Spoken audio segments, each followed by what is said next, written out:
తాకట్లో ఉన్న మీ బంగారాన్ని విడిపించి ఆ రోజు ఆన్లైన్ రేటుకి కొంటాం. Sharma gold company. గురుగారు నమస్కారం అండి. శ్రీమాత్రి నమః. గురుగారు ఈ మధ్య చాలా పాపులర్ అయిందని చెప్పొచ్చు కరంగలిమాల. సెలబ్రిటీస్ నుంచి యాంకర్స్ దగ్గర నుంచి ఇంకా చాలా మంది రెగ్యులర్ గా కూడా చూస్తూ ఉన్నాం, ఎంతో మంది వేసుకుంటూ ఉన్నారు. సో ఇటువంటి కరంగలి మాల ఇలా అందరూ కూడా వేసుకోవచ్చు అంటారా ప్రతి ఒక్కరు? తప్పకుండా తెలియజేస్తారమ్మా. ముందుగా ప్రేక్షకులందరికీ శ్రీమాత్రి నమః, శ్రీ గురుభ్యో నమః. నమో దేవ్యై మహాదేవ్యై శివాయై సతతం నమః. నమ ప్రకృత్యై భద్రాయై నిహతాం ప్రణతాస్మిత.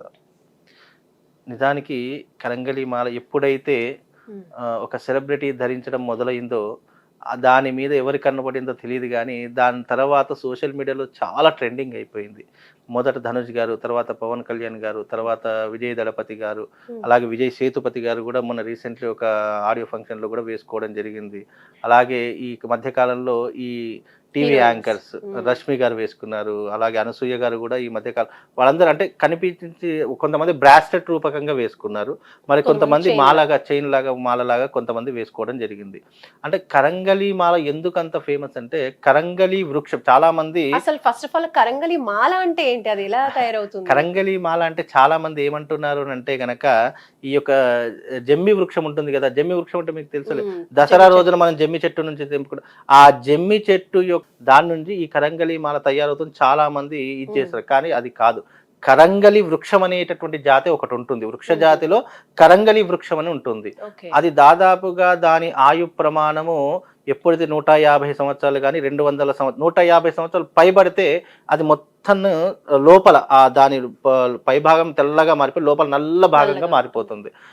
దాని నుంచి తయారైనటువంటిదే కరంగలి మాల అని చెప్పేసి, అందుకే దానికి కరంగలి మాల అని. ఎందుకంటే కరంగలి వృక్షం నుంచి తయారైనటువంటిది కాబట్టి అది కరంగలి మాల. చాలా మంది జమ్మి చెట్టు నుంచి వచ్చింది కాబట్టి దాన్ని కరంగలి మాల అనడం అనేటట్టు చేస్తున్నారు, కానీ అది కాదు. కరంగలి వృక్ష జాతి అనేటటువంటిది మనకు తెలియనటువంటి వృక్ష జాతులు కొన్ని లక్షలు ఉన్నాయి. అందులో ఒక వృక్షం ఈ కరంగలి వృక్షము. ఆ కరంగలి వృక్షం నుంచి తయారైనటువంటిది ఈ కరంగలి. ఆ వృక్షం ఎందుకు అంత పవర్ఫుల్ అంటే ఎప్పుడైతే ఒక వృక్ష జాతి 150 సంవత్సరాలు లేదా అంతకు పైబడి ఉన్నటువంటి వృక్షానికి భూమి మీద ఉన్నటువంటి రేడియేషన్ దాంట్లో ప్రవేశించి దాంట్లో ఉన్నటువంటి అయస్కాంత శక్తిని మరింతగా పెంచేస్తూ ఉంటుంది. అందుకే పై భాగంలో తెల్లగా ఉండి లోపలంతా నల్లగా మారిపోతూ ఉంటుంది. బికాజ్ ఏంటి అని అంటే కనుక దాని యొక్క అద్భుతమైనటువంటి శక్తి ప్రమాణాలు అది ఇమిడించుకొని ఆ రకమైనటువంటి వృక్షము అది నేలబారిపోతుంది. ఎప్పుడైతే దాని యొక్క ఆయుప్రమం దాని నుంచి తయారైనటువంటి వృక్షమే ఈ కరంగలి మాల. ఈ కరంగలి మాల దేనికి ధరిస్తామంటే చాలా మంది డబ్బులు వచ్చేస్తాయనో పేరు, అది నెగిటివ్ ఎనర్జీ నుంచి దూరం చేసేదే తప్ప ఏదో అద్భుతాలు చేసేస్తుంది, ఏదో మనకు సెలబ్రిటీ స్టేటస్ వచ్చేస్తుంది, ధరించడం వల్ల నాకేదో జరిగిపోతుంది అనేటటువంటిది కాదు. అది కరంగలి మాల. అది ధరించడం వల్ల మనిషిలో ఉన్నటువంటిది మన చుట్టుపక్కల ఉన్నటువంటి నేచర్లో ఉన్నటువంటి నెగిటివ్ ఎనర్జీని దూరం చేసేస్తూ ఉంటుంది. కాబట్టి ఆ నెగిటివ్ ఎనర్జీ నుంచి దూరం కావడానికే ఈ యొక్క కరంగలి మాలను ధరించడం అనేది. ఎందుకంటే ఇప్పుడు సినిమా సెలబ్రిటీస్ కానివ్వండి, రాజకీయ నాయకులు కానివ్వండి, మీలాంటి యాంకర్స్ కానివ్వండి, మీకు ఏంటంటే నెగిటివ్ ఇంపాక్ట్ చాలా ఎక్కువగా ఉంటుంది, జనాకర్షణ ఎక్కువగా ఉంటుంది. ప్లస్ చూసేటటువంటి నరదృష్టి పాజిటివ్ గా చూసే వాళ్ళు ఉంటారు, నెగిటివ్ గా చూసే వాళ్ళు ఉంటారు. అలాంటి నెగిటివ్ ఇంపాక్ట్ మీ మీద పడకుండా ఉండడానికి ఎక్కువగా వాడేటటువంటిది ఈ కరంగలి మాల. దీనిని చాలా మంది బ్రాస్లెట్ గా వాడుతున్నారు, కొంతమంది మెడలో ధరిస్తూ ఉన్నారు, మరి కొంతమంది ఈ యొక్క వెండిల దాంట్లో కానీ బంగారం దాంట్లో అల్లుకుంటున్నారు. ఏదేమైనప్పుడు అది మన శరీరం మీద ఉండేసరికి ఏమవుతుందంటే నెగిటివ్ ఇంపాక్ట్ మన మీద పడకుండా ఒక రక్షణ కవచంలా, ఒక వర్షంలో తడుస్తున్నటువంటి వాడికి ఒక గొడుగు దొరికితే ఎలాగైతే ఉంటుందో అలాగే మనకు ఒక రక్షణ కవచంలా నెగిటివ్ ఇంపాక్ట్ మన మీద పడకుండా ఒక సేఫ్టీ కొరకు ఆ కరంగలి మాల ధరిస్తాము. అయితే ఈ కరంగలి మాల ధరించేటటువంటి విధానంలో అనేక పద్ధతులు ఉన్నాయి. కొంతమంది అంటే మాల వేసుకుంటూ ఉంటారు, తర్వాత కొంచెంసేపటికి తీసి పక్కన పెట్టేయడం, ఒక రోజు తీసి పక్కన పెట్టేయడం, అలా కూడా చూస్తున్నాం. అలా వేసుకున్న తర్వాత తీసి పక్కన పెట్టొచ్చు అంటారా? అయితే ఇది ఎలా ఉంటుంది అంటే గనక మనం ఇంట్లో ఉంటే అవసరం లేదు. ఎందుకంటే ఇంట్లో మనము అంటూ ముట్టుకుంటాము, బెడ్ మీద కూర్చుంటాము, లేదా బాత్రూమ్స్ కి వెళ్తూ ఉంటాము. అలాంటి సందర్భాల్లో అది ఇంట్లో మనం ఉన్నప్పుడు తీసి దేవాలయంలో దేవ పూజా మందిరంలో లేదా ఒక డబ్బాలో పెట్టేసుకొని ఇంట్లో మామూలుగా మనం తిరిగి సరిపోతుంది. అది ఎప్పుడు వేసుకుంటే మనం బయటకు వెళ్ళేటప్పుడు కానీ, నలుగురి మధ్య జనాల మధ్యకు వెళుతున్నాము, లేదా లేదా ఒక కెమెరా ముందుకు వెళుతున్నాము అన్నప్పుడు అది వేసుకోవాలి. ఎందుకంటే అది నెగిటివ్ ఎనర్జీని మన మీద పడకుండా ఒక రక్షణ కవచంగా కాపాడుతుంది. కాబట్టి అలా వేసుకోవచ్చు, ఇబ్బంది ఏం లేదు. ఇంట్లో ఉన్నప్పుడు మనకు పెద్ద పనేం పడదు. ఎందుకంటే మనము ముఖ్యంగా ఈ కరంగలీమాల ధరించుకునేటటువంటి వారు కూడా తప్పకుండా దానికి పూజాది క్రతువులు, కరంగలీమాలకు పూజాది క్రతువులు తప్పకుండా ఉంటాయి. ఎందుకు ఉంటాయి? చాలా మందికి తెలియనటువంటి విషయం అంటే, ఇప్పుడు ఒక దేవాలయం ఉంది, దేవాలయంలో విగ్రహ ప్రతిష్ఠ చేసేటప్పుడు దానికి అనేక క్రతువులు చేస్తాము. జలాదివాసము, ధాన్యాదివాసం అంటే ఒక రోజు మొత్తం నీళ్ళలో పెడతాము, ఒక రోజు మొత్తం ధాన్యంలో పెడతాము, ఒక రోజు మొత్తము స్వామివారికి పడుకోబెట్టి దాని మీద పూలు పళ్ళు అన్నీ కూడా దాన్ని శయ్యాదివాసం అంటాము. అయితే ఒక భగవంతుడికి మనం ఇన్ని ఆవాసాలు చేస్తుంటామే, అదే మన మెడలో వేసుకునే దైవిక పరమైనటువంటి మాలకు కూడా అదే రకమైనటువంటి పూజాది క్రతువులు ఉంటాయి. అది చాలా మట్టుకు తెలుసుకోవాలి. కరంగలి మాల నేను వేసుకున్నానండి, చాలా మంది ఏమంటారంటే, గురుగారు నేను సోషల్ మీడియాలో చూసి కొంతమంది దగ్గరికి వెళ్ళి కరంగలి మాల ఆన్లైన్ లో ఆర్డర్ చేసుకున్నానండి అని చెప్పేసి చాలా మంది అంటారు.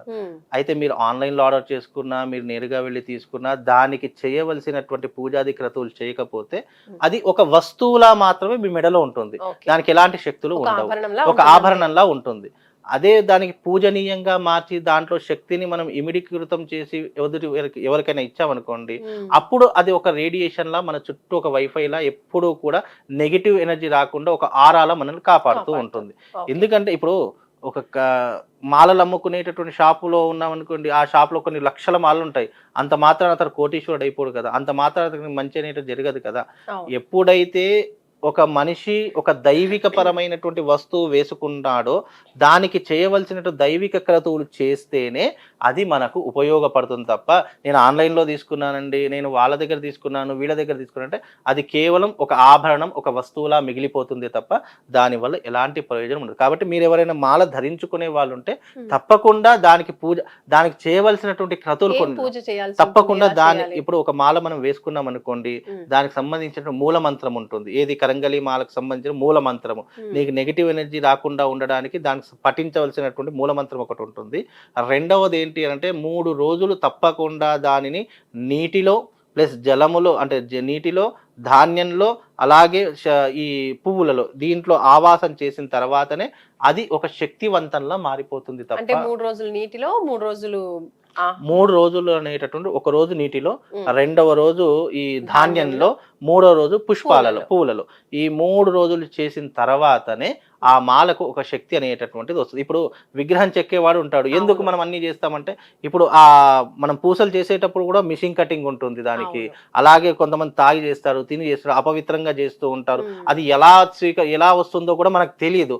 అది అలాగే దాన్ని పవిత్రం చేసుకోవాలి అంటే దైవిక పరమైనటువంటి మంత్రాలతోనే అది సాధ్యపడుతుంది. ఏదైనా సరే అండి, ఒక మాల అనే విషయమే కాదు, మనం ధరించే దైవిక పరమైనటువంటి వస్తువు ఎలాంటిదైనా సరే. ఇప్పుడు జాతిరత్నాలు ధరిస్తారు, చాలా ఉంగరాలు పెట్టుకుంటారు.